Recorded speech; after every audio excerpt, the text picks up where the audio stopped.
महाराज भाग्य और पुरुषार्थ, इंसान के साथ जो घटनाएं, अच्छी बुरी घटनाएं जो होती हैं, उनको उनमें से किसको समझना चाहिए? अगर भाग्य को समझे तो पुरुषार्थ क्यों करेगा? प्रसाद माने पुरुषार्थ। हाँ, बैठिए। भाग्य क्या चीज है पहले तो ये समझना चाहिए। बाहर से थोपी हुई वस्तु भाग्य है क्या?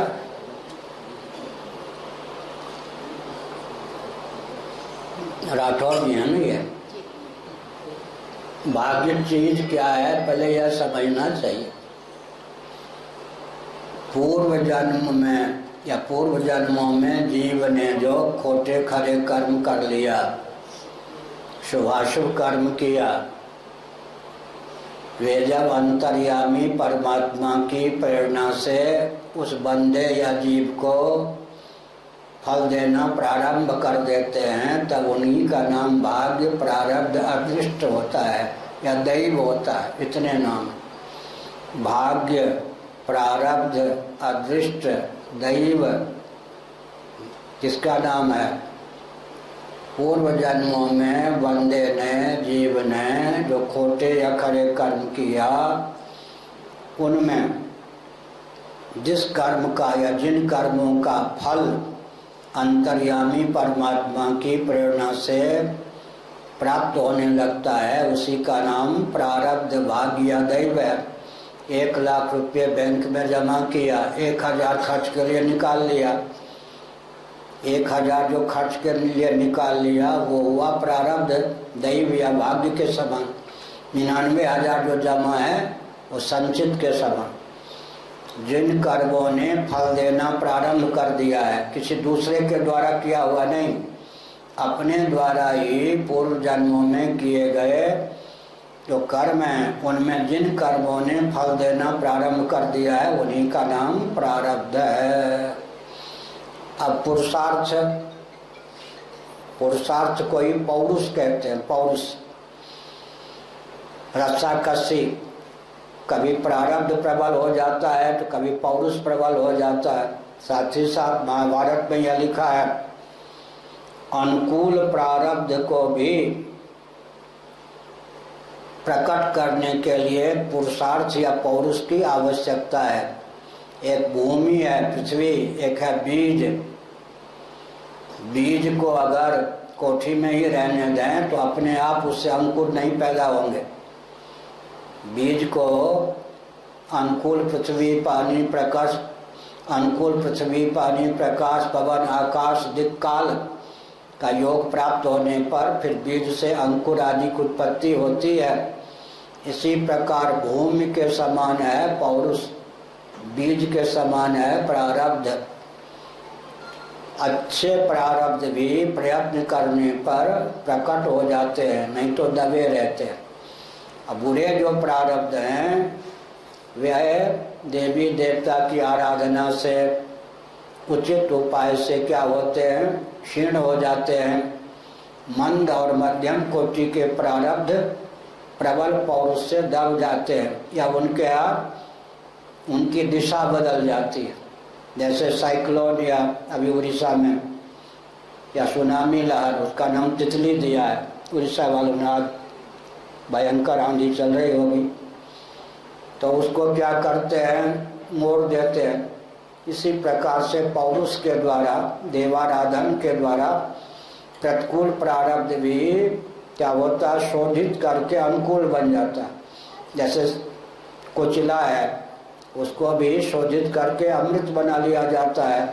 इसी प्रकार शास्त्रों में प्रतिकूल प्रारब्ध को भी अनुकूल करने की विधा का वर्णन है।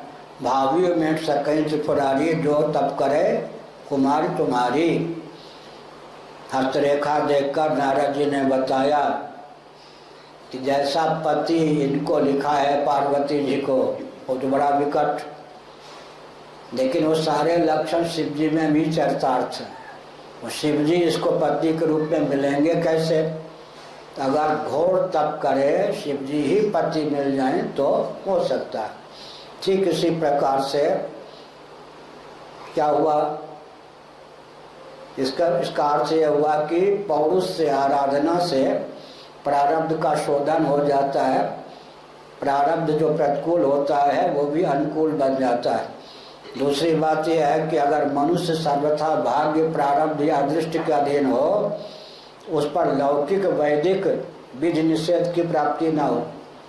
पशु पक्षी पर विधि निषेध होता क्या, या वृक्ष पर विधि निषेध होता, ये करे या न करे ना। मनुष्य पर है लौकिक वैदिक।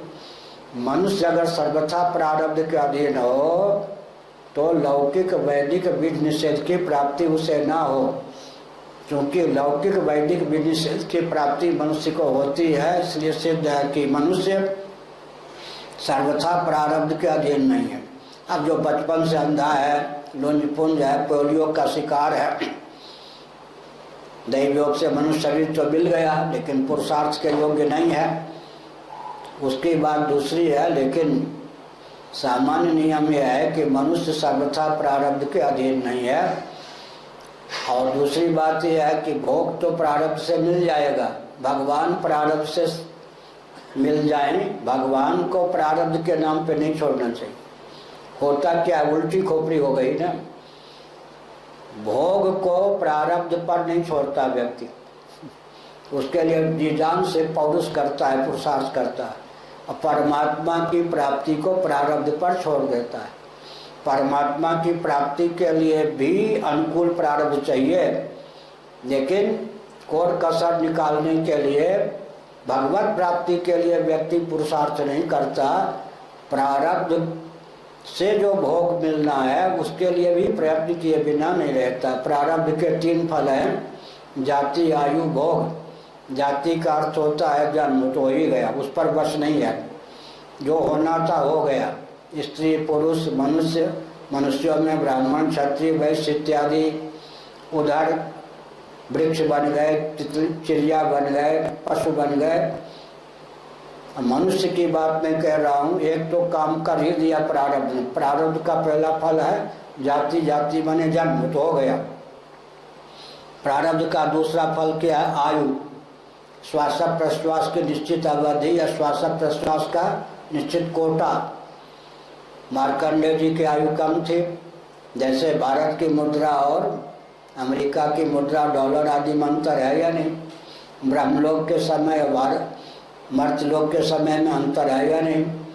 अच्छा, अमेरिका के सूर्योदय सूर्यास्त में, भारत के सूर्योदय सूर्यास्त में अंतर है या नहीं। इसी प्रकार से आयु पर भी वरदान के द्वारा, संयम के द्वारा क्या है, संयम किया जा सकता है। भोग पर भी नियंत्रण पौरुष के द्वारा किया जाता है। तो प्रारब्ध के जो 2 फल हैं, कौन कौन, भोग और आयु, उस पर प्रयत्न के द्वारा संयम किया जा सकता है। और कोई प्रश्न, एक प्रश्न